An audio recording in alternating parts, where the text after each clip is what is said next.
Mosquito bat service பண்ண நமக்கு என்னென்ன தேவைப்படும், அதுக்கு என்ன முக்கியமான பொருள் தேவைப்படும். இப்போ மஸ்கிட்டோ பேட்டை ஓப்பன் பண்ணுறோம். ஓப்பன் பண்ணுறதுக்கு முதல் ஒரு ஸ்டார் ஸ்க்ரூ டிரைவர் வேணும். இந்த மாதிரி ஒரு ஸ்டார் ஸ்க்ரூ டிரைவர் வச்சு இப்போ பார்த்தீங்கன்னா இங்கே வந்து ஒரு 3 ஸ்க்ரூ இருக்குது, இங்கே ஒரு ஸ்க்ரூ இருக்குது, நெக்ஸ்ட் இங்கே லாஸ்ட்டில் ஒரு ஸ்க்ரூ இருக்குது. ஓகே, இந்த ஸ்க்ரூ வந்து நம்ம கட்டணும். மஸ்கிட்டோ பேட்டை இப்போ ரிமூவ் பண்ணுறோம். இப்போ பார்த்தீங்கன்னா ஸ்டார் ஸ்க்ரூ டிரைவர் இப்போ கழட்டி எல்லா ஸ்க்ரூவையும் கழட்டிட்டு நம்ம இப்போ இங்கே இருக்கிற ஸ்க்ரூ எல்லாத்தையும் கழட்டிட்டு நம்ம இதை ரிமூவ் பண்ணுறோம். ரிமூவ் பண்ண பார்த்தீங்கன்னா இப்போ பார்த்தீங்கன்னா இதுக்குள்ள ஒரு போர்டு இருக்குது. ஓகே, இதுக்குள்ள ஒரு போர்டு இருக்குது. அந்த போர்டு நம்ம இங்கே இருக்கிற ஒரு ஸ்க்ரூ வச்சு கழட்டணும். ஓகே,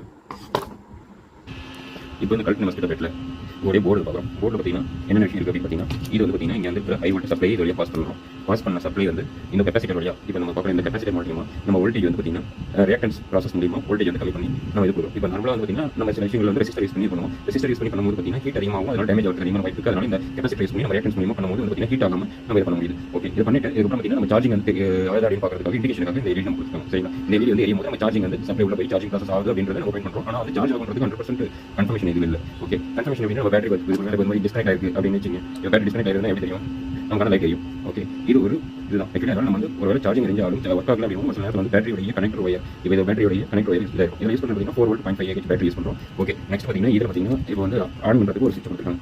இப்போ இப்படி பண்ணும்போது ஆன் ஆஃப் பார்த்தீங்கன்னா ஸ்டக் ஆகிருக்கு. சுவிட்சிங் கம்ப்ளைண்ட் வரும். நெக்ஸ்ட் பார்த்தீங்கன்னா இது சின்ன மைக்ரோ சுவிட்ச். இப்போ இது அழுத்தும் போது சப்ளை வந்து இதில் சப்ளை ட்ரான்ஸ்ஃபர் ஆகி இங்கே இருக்கிற ஒரு டிரான்சிஸ்டர் தெரியுதுன்னு நினைக்கிறேன் பாருங்க. இந்த டிரான்சிஸ்டருக்கு வந்து சப்ளை போகுது. இந்த சப்ளை போய் இது வந்து D8 ஒரு டிரான்சிஸ்டர் யூஸ் பண்ணுவாங்க. அது மூலியமா இங்கே சப்ளை வந்து சுவிச்சிங் ஆகுது. சுவிச்சிங்னா இது வந்து பார்த்தீங்கன்னா இங்கே ஒரு காயில் இருக்குது. காயில் வந்து நம்ம வந்து நம்ம சப்ளை பண்ணும்போது பாசிட்டிவ் நெகட்டிவ் அப்படின்ற மாதிரி சுவிச்சிங் ஆசோலேஷன் ஃபார்ம் ஆகும். ஆசோலேஷன் மூலியமா இது வந்து ஒரு ரெசிஸ்டர் வந்து இந்த இது கூட வந்து கொடுப்பாங்க. இந்த ரெசிஸ்டர் பக்கத்தில் கொடுத்துருக்காங்க. இது பார்த்தீங்கன்னா பக்கத்தில் இருக்கிற இந்த ரெசிஸ்டர் வந்து பார்த்தீங்கன்னா பேஸ் பண்ணிட்டு இது வந்து ஒரு ஐடென்டிஃபிகேஷன். ஏன்னா நார்மலாக சில பேர் வந்து பார்த்தீங்கன்னா ரிமூவ் பண்ணிட்டு போடும்போது பார்த்தீங்கன்னா இந்த டிரான்சிஸ்டர் மாற்றி போட்டுருவாங்க. இதில் வந்து நீங்கள் கூகுளில் போயிட்டு பின் அவுட்னு பார்த்தீங்கன்னா அதில் இருக்கும். நான் அதை வந்து உங்களுக்கு இந்த பிக்சரில் காட்ட முடியும் காட்டுறேன். அந்த டிரான்சிஸ்டரோட பின் அவுட்டில் மென்ஷன் ஆகும். ஓகே, நெக்ஸ்ட் பார்த்தீங்கன்னா அந்த காயில் வந்து லோ வோல்டேஜ் வந்து நம்ம இந்த ஹை ஃப்ரீக்வன்சி ட்ரான்ஸ்ஃபார்மர், அதாவது SMD ட்ரான்ஸ்ஃபார்மர்னு சொல்லுவாங்க, இல்லை 5 கோர் ட்ரான்ஸ்ஃபார்மர் சொல்லுவாங்க. இந்த ட்ரான்ஸ்ஃபார்மர் மூலமா இது பண்ணி இங்கே இருக்கிற பிரிட்ஜ் டையோட்ஸ் 3 டையோடு யூஸ் பண்ணிருப்பாங்க. இந்த 3 டையோடு வந்து யூஸ் பண்ணி 3 கெப்பாசிட்டர் யூஸ் பண்ணிருக்கு. இது மூலமா வந்து பார்த்தீங்கன்னா வோல்டேஜ் ஆட் ஃபங்க்ஷன் ரெக்டிஃபை பண்ணி வோல்டேஜ் ஆட் பண்ணி இது வந்து பார்த்தீங்கன்னா ஒரு சார்ஜிங் கெப்பாசிட்டர். இந்த சார்ஜிங் கெப்பாசிட்டர் வந்து கம்ப்ளைண்ட் ஆச்சுன்னா என்ன மாதிரி ஃபால்ட் வரும்னா, ஒரு என்ன கண்டினியூஸாக ஒரு மாதிரி பட்டன் அழுத்தி வைக்கும் போது பார்த்தீங்கன்னா ஒரு மாதிரி ஒரு சவுண்ட் ஒரு மாதிரி வரும். அந்த மாதிரி ஒரு பிரச்சனை வருதுன்னா கண்டிப்பாக இது இருக்கும். நெக்ஸ்ட் வந்து லோ வோல்டேஜ் ப்ராப்ளம் அப்படின்னா பார்த்தீங்கன்னா இந்த இருக்கிற கெப்பாசிட்டி ஏதாவது கம்மி வரும். நெக்ஸ்ட் வந்து இந்த ட்ரான்ஸ்ஃபார்மர் கீழே பார்த்தீங்கன்னா ஹை ஃப்ரீக்வன்சி வரனால என்ன வந்து இது வந்து ட்ரை சால்வ் இங்கேயும் சரி இங்கேயும் ட்ரை சால்வ் இந்த இதெல்லாம் சால்வ் பண்ணணும். நெக்ஸ்ட் மோஸ்ட்லி வந்து பார்த்தீங்கன்னா இந்த டிரான்சிஸ்டர் கம்ப்ளைண்ட் ஆகும். ஏன்னா ஹை சுவிச்சிங் ஆகுது. ஒரு வேலை வந்து பார்த்தீங்கன்னா சார்ஜ் போடும்போது ஆட் பண்ணுறனாலையோ இல்லை பேக் EMF ஃபார்ம் ஆகிறனாலையோ சில ப்ராப்ளம்னாலும் இந்த டிரான்சிஸ்டர் வந்து இதாகும்.